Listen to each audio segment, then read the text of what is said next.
कुरान मजीद में इरशाद फरमाता है ज़ालिकल किताबु ला रैब फीह। कुरान वो किताब है जिसमें किसी किस्म के शक व शुबा की गुंजाइश नहीं। कुरान है क्या? कुरान करीम अल्लाह की मुकद्दस किताब है।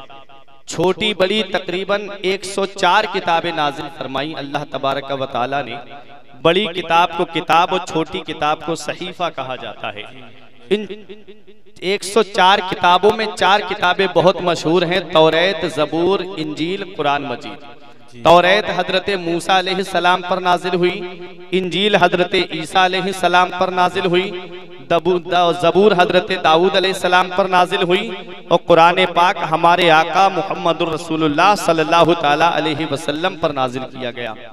इन चारों किताबों में सबसे ज्यादा अफजलियत, सबसे ज्यादा बरतरी, सबसे ज्यादा फजीलत जिस किताब को हासिल है वो है कुरान पाक, क्योंकि कुरान वो किताब है जिसमें हर चीज का बयान मौजूद है। कुरान के अंदर हर चीज का जिक्र मौजूद है। हजरत अब्दुल्ला इब्ने मसऊद रजी अल्लाह ताला अन्हु की एक रिवायत है, हदीस पाक है। आप फरमाते हैं मन अरदल इल्मा फअलैहि बिल कुरान फइन्ना लहू खैरुल अव्वलीन वल आखिरीन। फरमाते हैं कि जो इल्म हासिल करने का इरादा करे तो वो कुरान पढ़े।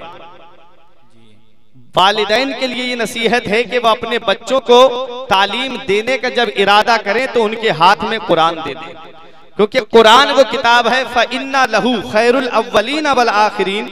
फरमाते हैं कि कुरान के अंदर अव्वल और आखिर, शुरू से लेके आखिर तक का बयान है, इब्तिदा से लेके इंतहा तक का बयान है। कुरान के अंदर हर चीज का बयान मौजूद है। हजरात ज्यादा तफसील में नहीं जाऊंगा, कुरान के अंदर हर चीज का बयान मौजूद है। इसके ताल्लुक से मैं आपको बता दूं, इमाम गजाली से गैर मुस्लिम ने पूछा, इमाम गजाली से कहा हुजूर मैं आपसे कुछ बात करना चाहता हूं। इमाम गजाली ने फरमाया बोल। उसने कहा हुजूर मैंने कुरान करीम के अंदर ये पढ़ा है कि कुरान में सितारों की चाल का जिक्र है। कुरान के अंदर सितारों की चाल का जिक्र है। मुझे ये बताइए, आपके उलमाए किराम ये दावा करते हैं कि कुरान के अंदर हर चीज का बयान मौजूद है। मैंने कुरान के अंदर सितारों की चाल का जिक्र देखा है। सितारे जो आसमान में तैरते हैं, सितारे जो आसमान में चलते हैं, वो दो तरह के हैं। एक है मुस्बत अंदाज में सितारे चलते हैं और एक मनफी अंदाज में सितारे चलते हैं। यानी सीधी चाल भी सितारे चलते हैं और उल्टी चाल भी सितारे चलते हैं। तो सीधी चाल का जिक्र तो मुझे कुरान में मिल गया, लेकिन उल्टी चाल का जिक्र मुझे कुरान में नहीं मिला। एक गैर मुस्लिम सवाल कर रहा है, किससे? अपने वक्त के इमाम से, अपने वक्त के अल्लाह के वली से, अपने वक्त के बहुत बड़े फकीह से, हजरत इमाम गजाली से। इमाम गजाली ने फरमाया पहले ये बता तुझे सीधी चाल का जिक्र कहां से मिला, तुझे सीधी चाल का जिक्र कहां से पता चला? हजरात आज हम कुरान पढ़ते हैं तो सिर्फ फॉर्मेलिटी निभाने के तौर पे पढ़ते हैं।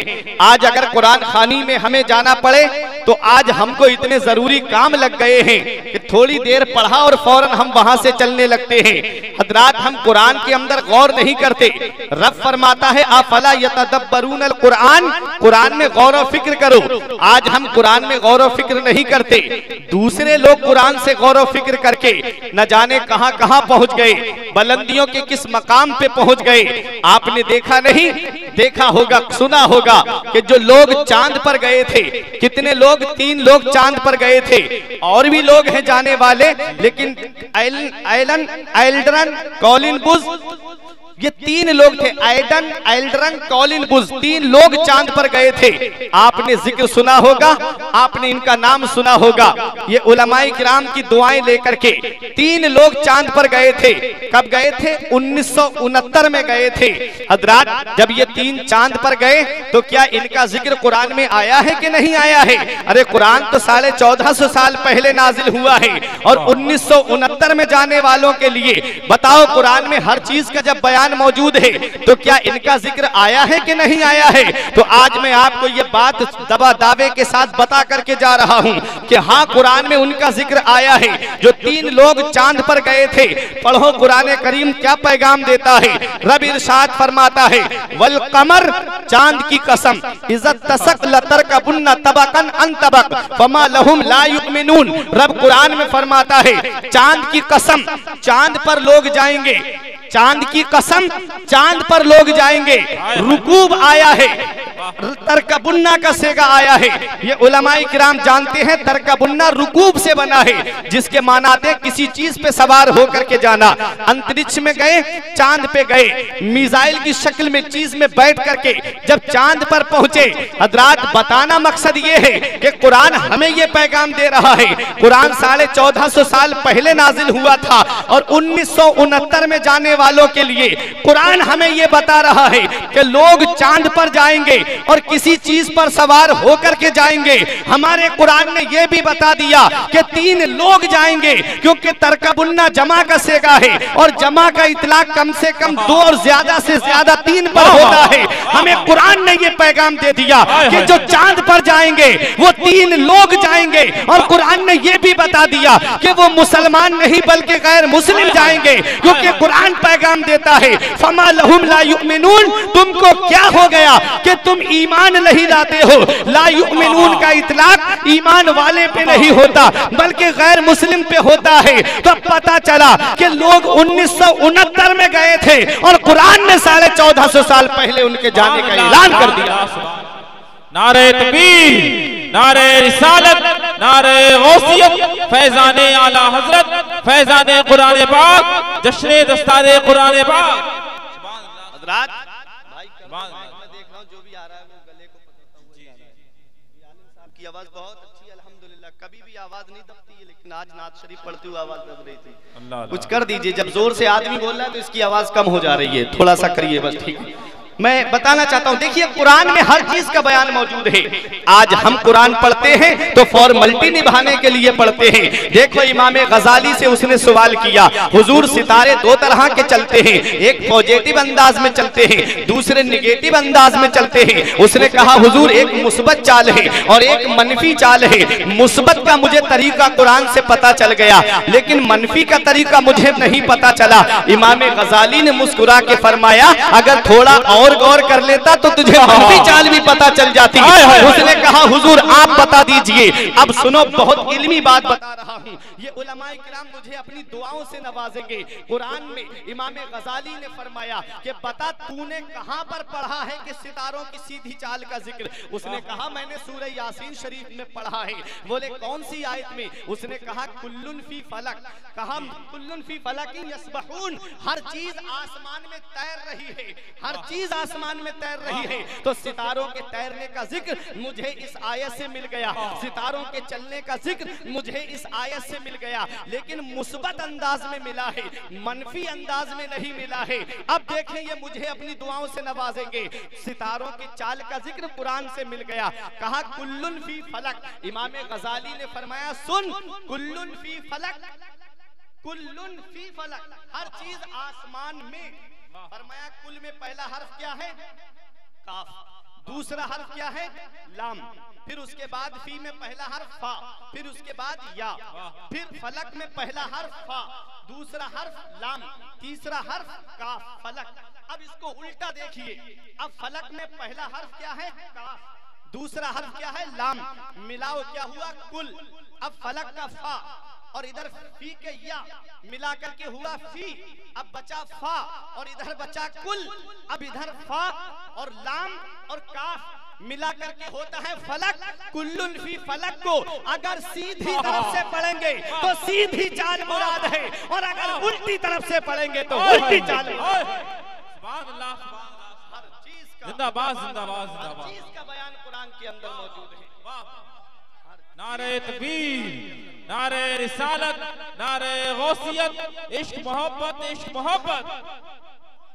इसलिए बख्शिश की राह मोमिनो आसान बना लो, बख्शिश की राह मोमिनो आसान बना लो, अपने लिए निजात का सामान बना लो।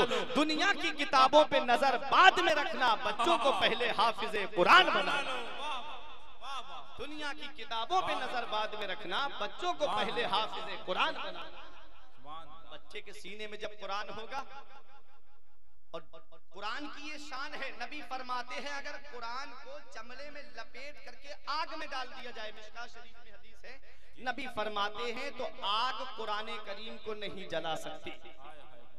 अरे जब आग कुरान करीम को नहीं जला सकती तो जिस सीने में कुरान महफूज हो उस सीने को जहन्नम की आग कैसे जला सकती? आपने देखा नहीं, हाफिज रहमत अली खां का नाम आपने सुना होगा। कौन हाफिज रहमत अली खां हैं? पीलीभीत की सरजमीन पे जाकर के देखो, हाफिज रहमत अली खां के नाम पर, पीलीभीत का नाम पहले शहर हाफिजाबाद था, उसके अंदर एक मस्जिद है जामा मस्जिद, जो दिल्ली की जामा मस्जिद की हूबहू कॉपी है। जब उसकी बुनियाद का मामला आया तो लोगों ने ये कहा इसकी बुनियाद वो रखेगा कि जिसकी तहज्जुद की नमाज कज़ा ना हुई हो, जिसकी सुन्नतें गैर मुअक्कदा कज़ा ना हुई हो। सब खड़े हुए थे, अपने वक्त के जय्यद आलिम खड़े हुए थे, लेकिन कोई आगे नहीं बढ़ता है। आगे बढ़ते हैं तो हाफिज रहमत अली खां आगे बढ़ते हैं और कहते हैं कि मैं ही वो शख्स हूं जिसकी आज तक न तहज्जुद कज़ा हुई है और न सुन्नत गैर मुअक्कदा कज़ा। सुभान अल्लाह।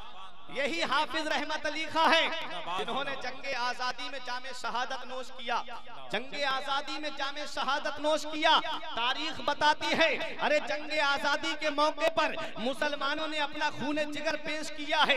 एक अंग्रेज का कहना है कि जब हम आखिरी मुगल बादशाह बहादुर शाह जफर को दिल्ली के लाल किले से गिरफ्तार करके ले जा रहे थे तो कोई भी चांदनी चौक में दरख्त ऐसा नहीं था जिस पर किसी आलिम की गर्दन लटकी हुई ना हो। अल्लाह अकबर। जंगे आजादी में जब मुसलमान जामे शहादत नोश कर रहे थे, उन्हीं मुसलमानों में हाफिज रहमत अली खां भी थे जो जंग लड़ रहे थे।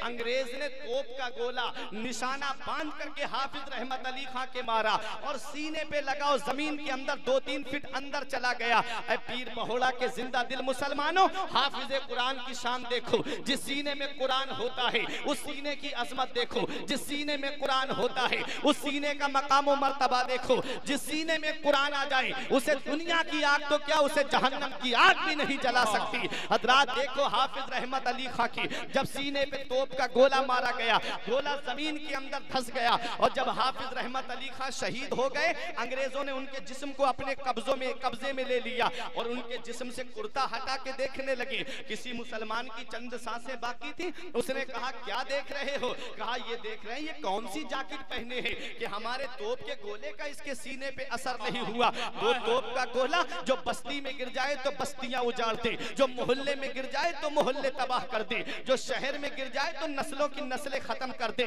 वो तोप का गोला हाफिज रहमत अली खां के सीने पे लगा और इनके सीने का कुछ नहीं हुआ। ऐसा क्या पहने हुए थे? कौन सी ब्लड प्रूफ जैकेट पहने हुए थे कि तोप के गोले का असर नहीं हुआ? तब उस मुसलमान ने कहा था, अरे इनके सीने को तेरा तोप का गोला क्या जला सकता है? इन्हें दुनिया की आग तो क्या, इन्हें जहन्नम की आग भी नहीं जला सकती। इनके सीने का कुछ नहीं हो सकता। इनके सीने में कोई और किताब नहीं बल्कि कुरान पाक। नारे तकबीर, नारे रिसालत, नारे गौसियत, अज़मत हुफ़ाज़ कुरान, जश्न दस्तारे हिफ्ज़ कुरान, नारे तकबीर, इश्क मोहब्बत, इश्क मोहब्बत। जिस सीने में कुरान आ जाए वो सीना महफूज हो जाता है, बशर्त के उस कुरान पे अमल करने वाला जी जी कुरान का आमिल हो। ये नहीं कि कुरान पढ़ करके गली चौराहों में बैठ करके गुनाहों के अड्डों पे बैठे, बशर्त के उस कुरान पे अमल करने वाला हो, कुरान के फरामीन पे अमल करने वाला हो। बख्शिश की राह मोमिनो आसान बना लो, अपने लिए निजात का सामान बना लो। दुनिया की किताबों पे नजर बाद में रखना, बच्चों को पहले हाफिज कुरान बना लो। इस मदरसा सिराजुल उलूम से अल्हम्दुलिल्लाह 4 बच्चों ने कुरान करीम को अपने सीने में महफूज किया है। हुजूर सैयद कफील अहमद हाशमी मदजिल्लाहुल आली सदर मुफ्ती दारुल इफ्ता मंजर इस्लाम की आमद होने वाली है। हजरत की आमद होते ही दस्तारबंदी का पुरनूर मंजर आप अपनी निगाहों से देखेंगे। बस चंद मिनट की बात और आप सुन लीजिए कुरान करीम के ताल्लुक से। नबी इरशाद फरमाते हैं, हदीस पाक क्या है, मदीने वाले मुस्तफ़ा ने इरशाद फरमाया। नबी फरमाते हैं कुरान करीम की अजमत व शान के बारे में, नबी ने फरमाया, बैठे आप सैयद साहब किबला यहीं तशरीफ लाएंगे, आप हजरात बैठे आराम से, आप तमाम हजरात बैठे रहें और सबको मौका मिलेगा मुसाफा करने का इंशाल्लाह। बैठ जाएं आप हजरात, सैयद साहब का हुक्म है, आप हजरात बैठ जाएं, बैठ जाएं सारे लोग, बैठ जाएं। हजरत अभी थोड़ी देर में इंशाल्लाह तशरीफ लाएंगे, आप लोग बैठ जाएं आराम से। दुरूद पाक पढ़ें, अल्लाहुम्मा सल्ली अला सय्यिदिना व मौलाना मुहम्मदिन व बारिक वसल्लिम, सलातुन व सलामन अलैका या रसूल अल्लाह सल्लल्लाहु अलैहि वसल्लम। एक हदीस पाक का तर्जुमा सुन लीजिए, मैं बैठ रहा हूँ। नबी फरमाते हैं, युकालु ले साहिबिल कुरान इक़रा वरतकी वरत्तिल कमा कुंता तुरत्तिलु फिद दुनिया फ इन्ना मंजिलका इंदा आखिर आयतिन तक़रऊहा। नबी इरशाद फरमाते हैं, क़यामत के दिन हाफिज़ कुरान को रब की बारगाह में लाया जाएगा और रब इरशाद फरमाएगा, युकालु ले साहिबिल कुरान, साहिब कुरान से ये उलमाए किराम जानते हैं कि हाफिज़ कुरान मुराद है। अल्लाह हाफिज़ कुरान से फरमाएगा, इक़रा, तू कुरान की तिलावत कर, वरत्तिल कमा कुंता तुरत्तिलु फिद दुनिया, और तरतील के साथ पढ़, ठहर ठहर के पढ़, तजवीद के साथ पढ़, यालमून तालमून वाला नहीं बल्कि ठहर ठहर के पढ़, आराम आराम से पढ़। रब तबारक व तआला क़यामत के दिन हाफिज़ कुरान से फरमाएगा, फ़इन्ना मंज़िलका इंदा आखिरी आयतिन तक़रऊहा, बेशक तेरी मंजिल, बेशक तेरा ठिकाना क़यामत में तेरी आखिरी, जन्नत में तेरी आखिरी मंजिल होगा। मतलब क्या है? मतलब ये है, अल्लाह फरमाएगा कुरान की तिलावत कर और दर्जों बुलंद होता जा। हाफिज़ कुरान पढ़ेगा बिस्मिल्लाहिर्रहमानिर्रहीम, जन्नत में एक दर्जा बुलंद हो जाएगा। पढ़ेगा अल्हम्दुलिल्लाहि रब्बिल आलमीन, दूसरा दर्जा बुलंद हो जाएगा। पढ़ेगा अर्रहमानिर्रहीम, तीसरा दर्जा बुलंद हो जाएगा। उलमाए किराम फरमाते, पूरे कुरान में 6666 आयतें हैं। हाफिज़ कुरान क़यामत में जन्नत में आम आदमी से 6666 दर्जे बुलंद हो। ये है उनके लिए जो अमल करने वाले हैं, वाह, उनके लिए है जो कुरान पढ़ते भी हैं और उस पर अमल भी करते हैं। हजरात, कुरान करीम जिसने अपने सीने में महफूज कर लिया, उसकी शान बुलंद हो जाती है, उसका मकाम बुलंद हो जाता है। उलमाए किराम फरमाते, जो हर वक्त नबी पे दुरूद शरीफ पढ़ता है, उसके जिस्म को कब्र में मिट्टी नहीं खाएगी, और जो बाअमल आलिम है उसके जिस्म को भी कब्र में मिट्टी नहीं खाएगी। और जिसके सीने में कुरान है और वो कुरान पे अमल करता है, उसके जिस्म को भी कब्र में मिट्टी नहीं खाएगी, उसका जिस्म भी कब्र में सलामत रहता है। आज तो मोबाइल का दौर है, टेक्नोलॉजी का दौर है, कितने हालात हमारे सामने आ जाते हैं। कहीं कहीं कब्र खुल जाती है तो हुफ़ाज़े किराम की कब्र वैसे ही सलामत नजर आती है, और दुनिया वालों को वो ये पैगाम देते हैं कि ज़मीन मैली नहीं होती, ज़मन मैला नहीं होता, मोहम्मद के गुलामों का कफन मैला नहीं होता। ये कुरान सीखो और दूसरों को सिखाओ। आज कोई कहता है डॉक्टर साहब अच्छे हैं, कोई कहता है इंजीनियर साहब अच्छे हैं, कोई कहता है प्रोफेसर साहब अच्छे हैं। नबी की बारगाह से पूछते हैं, आका सबसे बेहतर कौन है? नबी फरमाते, खैरुकुम मन तअल्लमल कुरान व अल्लमहु, सबसे बेहतर वो है जो कुरान सीखे और दूसरों को सिखाए, जो कुरान सीखे और दूसरों को सिखाए। अल्हम्दुलिल्लाह इन मदारिस इस्लामिया में कुरान को सिखाया जाता है और कुरान करीम को हिफ्ज कराया जाता है। जिसने अपने सीने में कुरान को महफूज कर लिया, वो कब्र में भी सलामत रहेगा और कयामत के दिन कयामत की हौलनाकियों से भी वो महफूज रहेगा। इसलिए अपने बच्चों को बख्शिश की राह मोमिनो आसान बना लो, अपने लिए निजात का सामान बना लो। दुनिया की किताबों पे नजर बाद में रखना, बच्चों को पहले हाफिज कुरान बना लो। परवरदिगार आलम की बारगाह में दुआ है मेरे